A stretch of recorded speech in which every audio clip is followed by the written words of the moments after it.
Keanu Reeves stepped into Aurora, his faded jeans and scuffed boots starkly contrasting with the glittering chandeliers and designer-clad elite. Marcus, a smug waiter, took one look and dismissed him in his world. Keanu was just another outsider. But what happened next left the restaurant speechless and turned Marcus's world upside down. Before we dive into this jaw-dropping story, let us know in the comments where you're watching from. The chandeliers in Aurora glowed like constellations, their light shimmering off the polished marble floors and the glasses filled with rare vintages. The air was thick with the scent of truffle, infused delicacies, and the murmurs of the city's elite. Hollywood moguls, Wall Street titans, and socialites adorned in designer gowns. Every movement in this restaurant was rehearsed. Every word exchanged was a subtle dance of power and status. Then Keanu Reeves walked in. His entrance was quiet, almost unnoticeable, if not for the stark contrast between him and the world around him. He wore a worn leather jacket, faded jeans, and scuffed boots, clothing that had no place among the perfectly tailored suits and shimmering jewelry of the other patrons. His hair was slightly tousled, and his posture relaxed as if he had wandered into this sanctuary of exclusivity by mistake. But it was no mistake. From behind the podium, Marcus spotted him immediately. He had been working at Aurora for years, and his ability to size up guests had become a point of pride. He categorized people the moment they walked through the door by the brands they wore, the confidence in their stride, and the weight of their presence. By Marcus's standards, Keanu was nothing more than an interloper. The young junior waiter beside him, Daniel, stole a quick glance at the man standing near the entrance, casually scanning the menu as if unaware of the gazes settling on him. "Maybe he's just here to eat," Daniel said hesitantly, sensing Marcus's growing disdain. Marcus scoffed. "People like him don't come here to eat," he muttered, his voice thick with condescension. "They come to gawk." Adjusting his crisp black uniform, Marcus smoothed back his slicked hair and made his way toward Keanu, every step calculated, his smirk widening as he anticipated how this would unfold. Clearing his throat just loud enough for those nearby to turn their heads, Marcus planted himself in front of Keanu, arms crossed. His smile was all politeness, but his eyes held nothing but disdain. "Good evening, sir," Marcus began, his voice dripping with artificial sweetness. "Are you lost?" Keanu tilted his head slightly, his dark eyes flickering with something unreadable, amusement perhaps, or curiosity. "No," he answered, his voice steady and low. "I'm here for dinner." Marcus's smirk deepened. "Enjoying the game. Dinner," he repeated, stretching the word as if it were a joke. "Aurora is an exclusive establishment. We cater to a very particular clientele. Are you sure this is where you want to be?" Keanu studied him for a moment, then let a small, knowing smile tug at his lips. "Unless you're saying I'm not welcome." The words were so direct and unwavering that they made Marcus falter for a fraction of a second, but he quickly recovered, chuckling as if this were all a misunderstanding. "Oh, not at all," Marcus said, but the mockery in his voice was undeniable. His gaze deliberately raked over Keanu's attire. "It's just that, well, we have standards here, and you don't quite fit the image of someone who dines at Aurora." Keanu's smile didn't waver. If anything, it sharpened. "Standards?" He mused, his tone calm but edged with something colder. "And those standards are based on what exactly?" "The price tag on my jacket." Marcus's patience frayed, his smug mask slipping for just a moment. "It's about presentation," he snapped, his voice rising just enough to attract more attention. "This is Aurora, not some dive bar. Our guests expect a certain level of class." Keanu's gaze darkened, a quiet intensity settling over him like a storm on the horizon. "Class," he echoed, his voice low but cutting. "Interesting word. I always thought class was about how you treat people, and how much you spend on your shoes." The retort landed like a slap, and for a moment the air between them felt charged, thick with the unspoken weight of the exchange. The murmurs of the dining room had stilled slightly, more guests stealing glances toward the confrontation. Some smirked, enjoying the show. Others whispered, intrigued by the stranger who refused to be intimidated. Marcus forced a laugh, though his face had paled slightly. "Well, I'm sure you have plenty of thoughts on class," he sneered, "but let me give you a tip. If you're going to play philosopher, do it somewhere that doesn't charge $500 for a steak. You're out of your league here." Keanu leaned in slightly, his voice dropping to a near whisper, but every word carried undeniable weight. "And you're out of line," he said. "I asked for a table, not a lecture. Can you manage that? Or should I speak to someone who can?" The challenge hung between them like a dagger.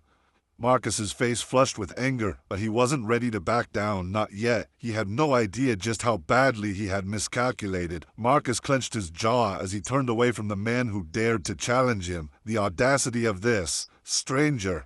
This nobody, standing in the middle of his restaurant, acting as if he belonged. Aurora wasn't just a place to eat, it was a stage, and Marcus considered himself one of its most seasoned performers. He knew how to maintain the illusion, how to ensure that only the right kind of people got a seat in this exclusive sanctuary of wealth and privilege, and Keanu Reeves, with his scuffed boots and worn leather jacket, was not the right kind of person.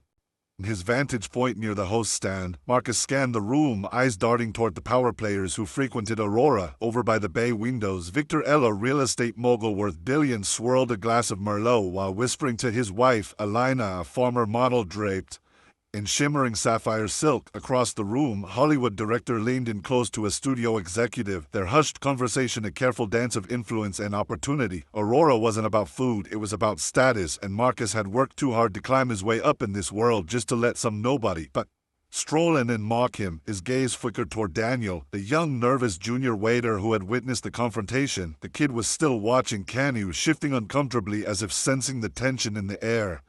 "Watch and learn," he muttered under his breath, straightening his tie with the grace of a seasoned performer. Marcus strode back to the podium, tapped a few exaggerated buttons on the reservation tablet, and then let out a theatrical sigh. He turned back toward Keanu, feigning disappointment.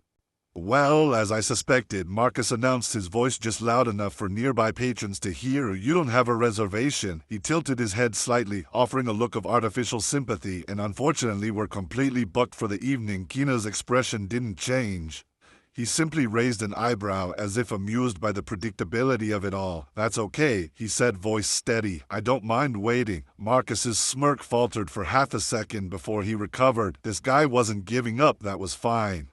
Marcus would just have to make him uncomfortable enough to leave on his own. "Waiting," Marcus repeated, his tone exaggeratedly incredulous. "Sir, just so you know, we have a strict dress code, jackets, tailored suits, elegance." He let his gaze sweep over Keanu's outfit with deliberate slowness. "Well, you're a little underdressed for our usual guests." From their table near the center of the dining room, Victor and Elena exchanged amused glances. Elena leaned in and whispered something to her husband, who smirked as he took a sip of his wine. Keanu remained unshaken. "I'm comfortable with what I'm wearing," he said, voice unbothered, "and I'm pretty sure dress code doesn't override basic hospitality. So about that table." Marcus let out a short, incredulous laugh, shaking his head. "Oh, you're a real piece of work," he said, his tone now bordering on open hostility. "Fine, if you insist on embarrassing yourself, be my guest." Turning sharply on his heel, Marcus grabbed the menu and strode toward the worst table in the restaurant, a dimly lit corner near the kitchen doors, where the sounds of clanging plates and hurried footsteps never ceased. This was where they seated people they wanted to forget, the ones who weren't meant to be here. With an exaggerated flourish, Marcus yanked out the chair and slammed the menu down onto the table. "Here you go," he said, his voice laced with sarcasm. "A nice private table, perfect for someone like you." He leaned in slightly. "Enjoy your dinner if you can afford it." Keanu glanced around, taking in the location, the clatter of dishes, the rushed movements of servers weaving in and out of the kitchen. Then he looked back at Marcus, his expression unreadable, his smile never fading. "Thank you," he said simply. "I'm sure this will be memorable." Marcus smirked, already turning away. "Let's see how long you last," he muttered under his breath as he strode back toward the host stand. He leaned toward Daniel and whispered smugly, "He'll bolt as soon as he sees the prices. Mark my words." What Marcus didn't realize, what he couldn't have possibly anticipated, was that the night was far from over, and the man he had just dismissed as a nobody was about to change everything. If you love Keanu and stories of acts of kindness, drop a 1 in the comments. Your support means a lot. Don't forget to subscribe and turn on notifications so you never miss another incredible story. The dimly lit corner of Aurora's dining room buzzed with the steady clatter of silverware and hurried footsteps. Waiters rushed in and out of the swinging kitchen doors, their trays clinking as they carried plates of foie gras, wagyu steaks, and truffle-infused delicacies. The air here was thick with the scent of seared meat and the faint lingering aroma of dishwater, a stark contrast to the opulent perfume and aged wine scent that filled the main dining area. Keanu Reeves sat calmly at his assigned table, posture relaxed, expression unreadable. If Marcus had hoped to see a flicker of embarrassment or discomfort, he would be sorely disappointed. Keanu showed no signs of frustration, no trace of resentment. If anything, there was an eerie stillness to him, a quiet confidence that made it clear he wasn't rattled.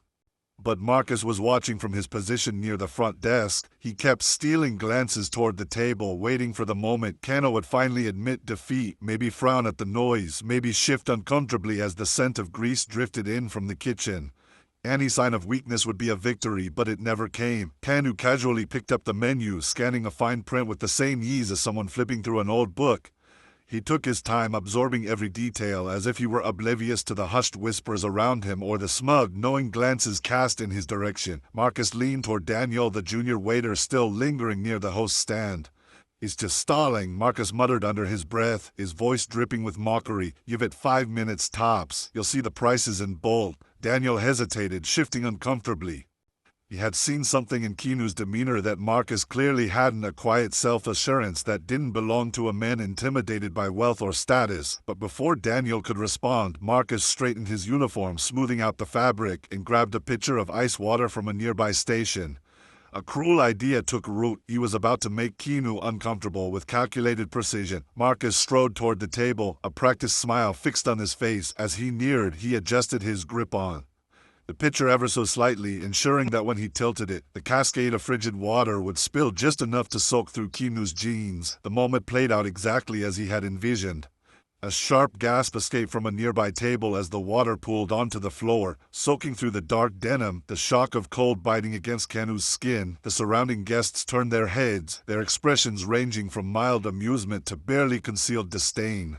Marcus set the pitcher down with an exaggerated clink and offered the most insincere smile imaginable. "Oops," he said, his voice thick with false contrition. "My apologies, sir. These things happen when we're busy serving our real guests." A few chuckles rippled through the room, and Marcus waited for Keanu to react, to snap, to show any flicker of emotion. But Keanu simply looked down at his soaked jeans, then up at Marcus. There was no anger in his gaze, no indignation, just quiet amusement. Slowly, deliberately, he picked up his napkin and dabbed at the water, his movements unhurried. "No harm done," Keanu said, his voice steady as ever. "Accidents happen," but then he paused, tilting his head slightly. His next words cut through the air like a blade. "Though I'm starting to think this one wasn't so accidental." The smirk on Marcus's face twitched, just barely, but Keanu caught it. "Oh, I assure you, sir, it was," Marcus replied smoothly, though his voice had lost some of its earlier confidence. "But let's be honest, you don't belong here. Why don't you do us all a favor and leave before you embarrass yourself further?" For the first time that evening, Keanu finally sat down, his napkin resting on the table as he leaned forward slightly. His eyes, so calm moments before, now carried an intensity that made Marcus hesitate. "Embarrass myself?" Keanu asked, his voice low but carrying a weight that made the air feel heavier. "I'm just here to have dinner. You're the one turning this into a spectacle." A murmur spread through the restaurant. Even Victor and Elena, the wealthy couple seated near the center, had stopped their conversation to watch. Charles, an older businessman in a navy suit, set his wine glass down with a quiet clink, his sharp gaze fixed on the unfolding scene. Marcos, however, was too blinded by his own arrogance to sense the shift in the atmosphere. "My job," Marcus hissed, leaning in closer, "is to protect this restaurant's reputation, and letting someone like you sit here soaking wet and dressed like a hobo is bad for business. So I'll ask you one more time, leave, or I'll have security escort you out." Silence fell over Aurora. All eyes were now on Keanu, but he didn't move. Instead, he leaned back in his chair, his hands resting lightly on the table. His expression was unreadable, but there was something in his gaze, something dangerously calm. "Security, huh?" Keanu said, almost amused. "That's a bold move, but before you make that call, let me ask you something." Marcus swallowed, suddenly aware of how many people were watching. "What exactly makes you think I don't belong here?" Keanu continued, his voice measured. "Is it the jeans, the boots, or is it just that I don't kiss up to people like you?" Marcus's face turned a deeper shade of red, his fists clenching at his sides. "You think you're clever, don't you?" he snapped. "But clever doesn't pay for a $350 steak, and it sure as hell doesn't make you one of us. So get up, get out, and don't waste my time." A chair scraped softly against the floor. It wasn't Keanu who moved. It was Charles. The silver-haired businessman set down his wine glass with deliberate purpose, his deep, measured voice cutting through the heavy silence. "Young man," Charles said, addressing Marcus, "I think you've made your point. Perhaps you should let the gentleman eat in peace." Marcus whirled around, anger flaring. "With all due respect, sir," Marcus said, his voice barely civil, "this is my section, and I decide who gets to eat here. If you have a problem with that, take it up with the manager." Charles raised an eyebrow, unimpressed. "Oh," he said, "I might just do that." Keanu, still seated, finally picked up the menu again, flipping it open as if the entire confrontation were nothing more than a minor inconvenience. "Noted," he said, his voice calm but firm. "Then I think I'll stay. And while you're here, why don't you take my order? I'm ready to decide." And just like that, the battle had only begun. Marcus stood rigid, his fists clenched at his sides, struggling to mask the humiliation burning beneath his skin. This was supposed to be his moment of triumph, to put this outsider in his place, to show the entire restaurant that people like Keanu didn't belong in Aurora, and yet Keanu Reeves sat there, shaken as if Marcus's insults had been nothing more than background noise. Across the restaurant, the weight of silence grew. Eyes turned toward them, whispers spread, curiosity mounting. At one table, Victor leaned in toward Elena, his earlier amusement shifting into something closer to discomfort. At another, Charles, the older businessman who had quietly observed the entire ordeal, tapped his fingers against his wine glass, his sharp gaze never leaving Marcus. And then, without hesitation, Keanu reached into his jacket. For the briefest of moments, Marcus's heart skipped. His mind flashed to the worst-case scenario. Was this guy about to make a scene, call security on him? But when Keanu pulled his hand out, what he held wasn't a phone. It was a sleek jet black credit card. The second the light caught its embossed logo, the shift in the restaurant's atmosphere was instantaneous. The murmurs around them turned into audible gasps. Someone at a nearby table coughed, choking on their wine. Marcus's eyes locked onto the card, his smirk evaporating, his mind racing, his stomach dropping like a stone. No, it couldn't be. But then came the final blow. A voice, calm yet laced with urgency, cut through the tension like a blade. "Mr. Reeves." Marcus turned, and there stood Richard, Aurora's general manager, a man in his mid-50s, with salt and pepper hair, and the kind of cold professional demeanor that rarely cracked. But now, his posture was stiff, his face tight with discomfort. Richard's gaze flickered briefly to Marcus before settling on Keanu with something bordering